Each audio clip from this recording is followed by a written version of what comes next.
She stepped into the bank wearing sandals and a faded floral dress. Her hair was tied in a loose bun, and her purse looked older than some of the pens at the counter. She smiled at the teller and gently slid over a small envelope. "I'd like to deposit this," she said. The teller opened it, paused, eyed her up and down, then called security. Within minutes, she was surrounded. Accused, detained, treated like a criminal. All because she tried to deposit $10,000. They didn't ask her name. They didn't call her husband. They didn't believe someone who looked like her could ever touch that much money legally. But they would. Because exactly 1 hour later, 6 black SUVs rolled up in front of the bank. The doors opened, and the man who stepped out was the owner of the very building they were standing in, her husband. And he did not come quietly. The afternoon sun filtered gently through the large glass windows of the downtown bank, glinting off the polished marble floors and casting long reflections onto the designer furniture that sat untouched in the waiting area. Mara stepped through the automated doors like any other customer, her pace unhurried, her posture humble. She wore a long, faded cotton skirt that swayed around her ankles with each step, and a plain white blouse slightly wrinkled from the morning's errands. Her sandals, well worn and simple, made soft slapping sounds against the floor. Her hair was pulled into a loose bun, not messy, just casual. She had no designer purse, no makeup, no jewelry save for a thin gold band on her ring finger. In a sea of pressed suits and business attire, she looked like a flower accidentally planted in concrete. No one greeted her. The receptionist didn't look up. She stood in line, waiting patiently, clutching a small envelope close to her chest. A few glances landed on her, indifferent, dismissive, uninterested. When her turn finally came, she approached the teller and offered a small smile. "I'd like to deposit this," she said softly, sliding the envelope forward. The teller, a young man with gelled hair and a starched collar, opened it. His fingers froze. His eyes darted from the money to Mara, then to his coworker behind him. A thick silence fell between them. "Is this yours?" he asked carefully, as though afraid the bills might catch fire in his hands. Mara nodded, calm. "Yes, it's a gift from my husband." His brows knitted together. "Do you have any documentation for this money?" She blinked. "It's cash. He gave it to me this morning." More glances. A supervisor was quietly signaled. A whisper echoed near the corner desk. Within moments, Mara felt it. The cold shift in energy. What had begun as a simple transaction now felt like a cross-examination. "Can you tell me what your husband does?" the teller asked, now joined by the supervisor, a stern woman with narrow eyes and pursed lips. "I'd prefer not to share his personal details," Mara replied with measured grace. That was the turning point. The supervisor's expression hardened. "Ma'am, this is a large cash deposit. If you can't prove where it came from, we'll have to notify security." Still, Mara remained poised. "I haven't done anything wrong." The staff didn't agree. They didn't see innocence, they saw suspicion dressed in modest clothes. The bank manager was called Mr. Dalton, tall, balding, arrogant. He arrived with a swagger and an audible sigh, glancing Mara over like she was an inconvenience, not a client. "What's going on here?" he barked, and the teller explained. "She wants to deposit $10,000 in cash. Says her husband gave it to her, but won't say who he is." Dalton turned to Mara. "Do you know that lying to a federal institution is a crime?" "I'm not lying," she replied, voice soft but firm. "Then who is your husband? Where did this money come from?" "It's a gift, that's all." "You don't look like someone who carries $10,000, he scoffed. That stung. It wasn't just the accusation. It was the way he said it. Like her appearance invalidated her truth. Like money only belonged to those who wore suits or heels or diamond earrings. Mara said nothing. She just stood there, straight-backed, silent. That silence was mistaken for guilt. The manager signaled to the guards. "Take her to room 3, he said. "We'll sort this out." 2 uniformed security guards, both young, both visibly uncomfortable, gently escorted Mara to a private room with a single chair and a metal table. The door closed behind her with a soft but definitive click. The walls were beige, the air stale. There was no clock inside, just a camera in the corner and a growing sense of humiliation. They left her alone for 10 minutes. Then someone came in, not to ask questions, but to intimidate. "You're in serious trouble," the guard told her. "Depositing stolen money is a felony. If you don't tell us where you got it, we'll have no choice but to call the police." Mara looked at him with the same quiet grace she carried from the start. "I've done nothing wrong," she repeated. He leaned back, exasperated. "Then give us a name, a number, anything." She shook her head. "I won't betray my husband's trust just because you don't believe me." He muttered something under his breath and left. Another staff member came in. Then another. The questions repeated, louder each time. "Where did you get this? What's your real name? Why won't you cooperate?" Still, Mara held firm. She didn't yell. She didn't cry. But with every passing minute, her dignity was tested. In the lobby, whispers continued. A few employees chuckled. One even said, "She probably found that cash on the street." Another chimed in, "Or stole it from someone's wallet." Not one person thought to check the security cameras. Not one person thought to believe her. The arrogance was too thick, the assumptions too ingrained. And Mara, still seated in the beige room, finally looked into the security camera and said with haunting calm, "You're making a terrible mistake." Exactly 1 hour had passed since Mara had first been led into that stifling beige interrogation room. She hadn't touched her phone. She hadn't begged for help. She simply waited, like someone who knew time would reveal the truth. Outside, the day carried on until a deep, synchronized rumble interrupted the calm of the street. It came first as a distant hum, then grew into a presence that even the pavement seemed to recognize. 6 identical black SUVs turned the corner and rolled up in front of the bank like a motorcade built for war. Each one glimmered in the sunlight, spotless, armored, and intimidating. When the engines cut off, the silence that followed felt heavier than thunder. Onlookers outside the bank froze. A passerby instinctively pulled out a phone. One of the front SUVs opened first.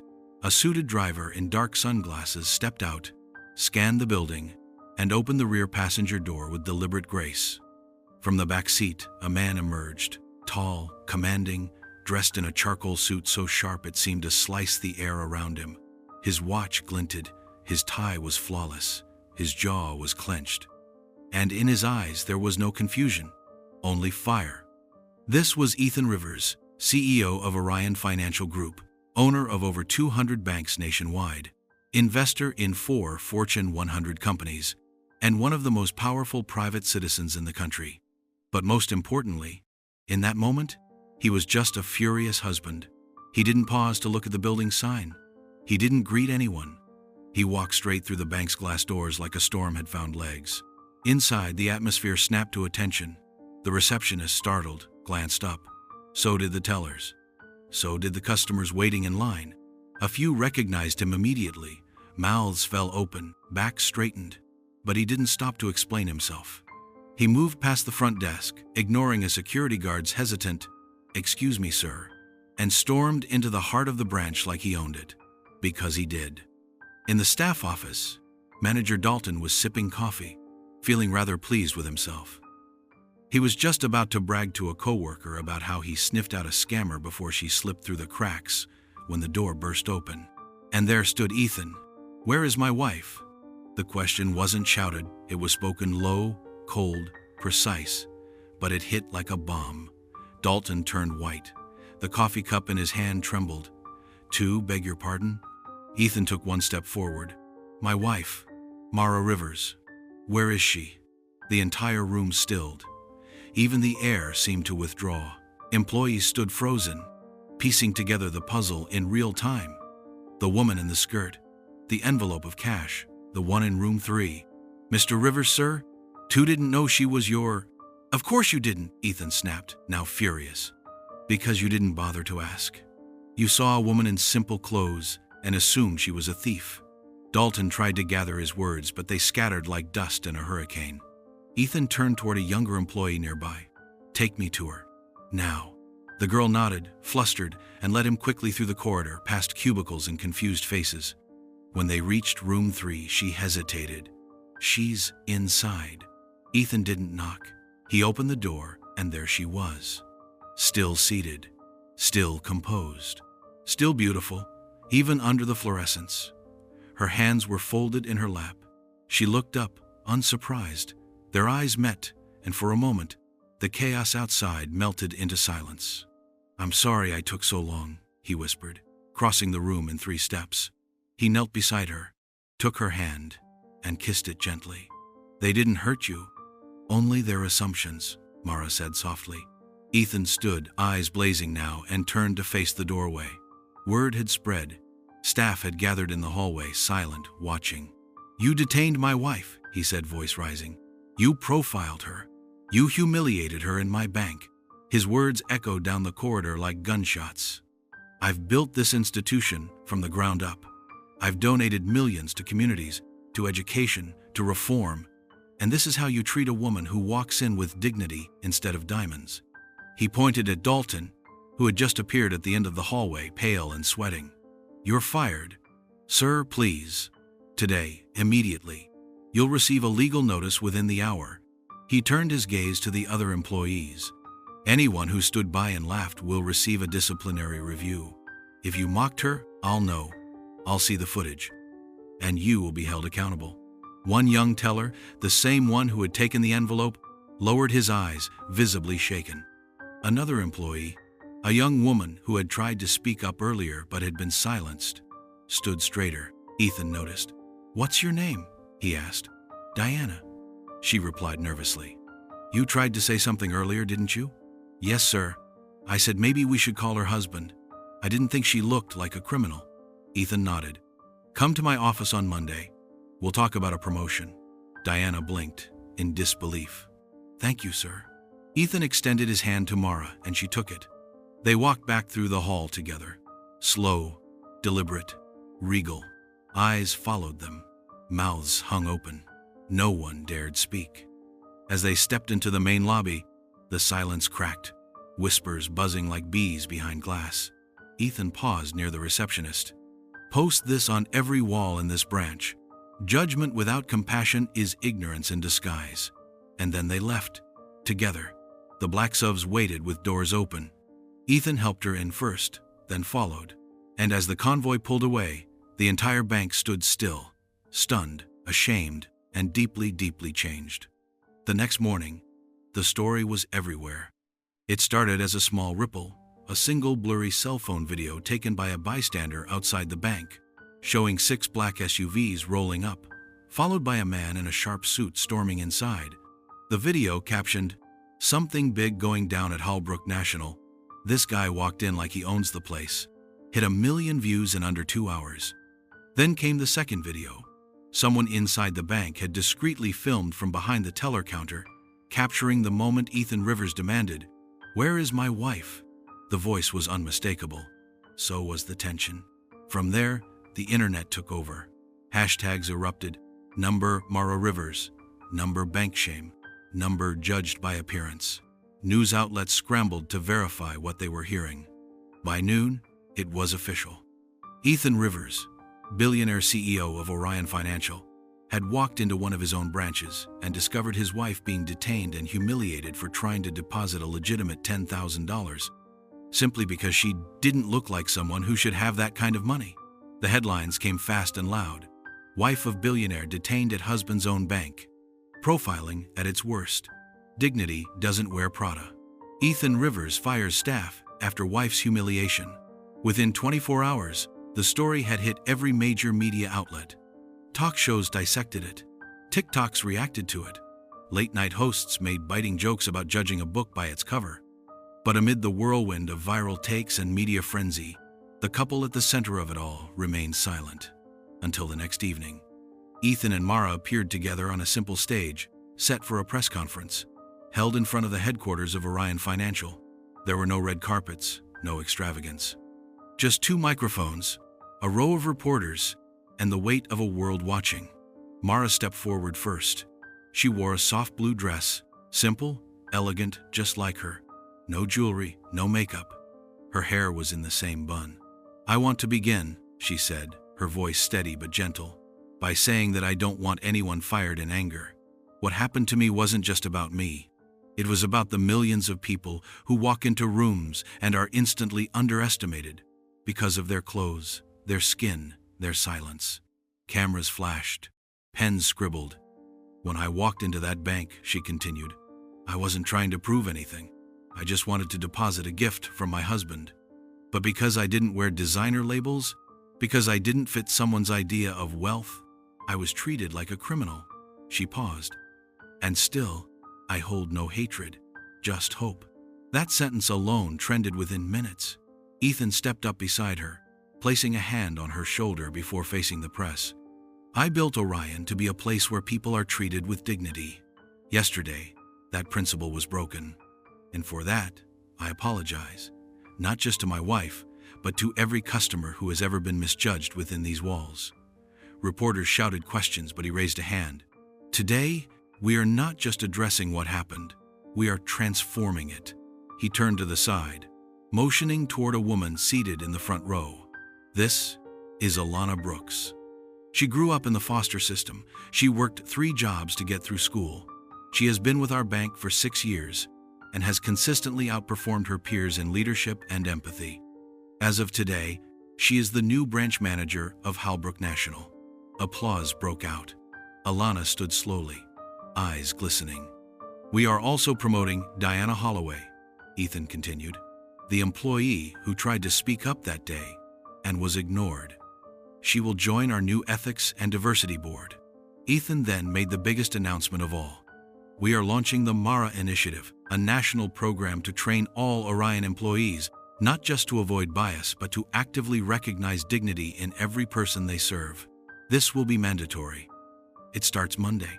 Behind him, a screen lit up with the initiative's logo, a lotus flower blooming from stone. Reporters hurled more questions, but Ethan stepped back. One more thing, Mara said softly. The microphones returned to her. I've been offered a seat on the board, even a title. I declined. Titles don't interest me, but what does is helping others like me. She held up a small card. This is the name of my foundation, Quiet Light. It will provide legal and emotional support for women who've been wrongfully accused, silenced, or judged based on appearance. Reporters asked where to donate. The website crashed within an hour. The fallout from the incident reshaped the entire company.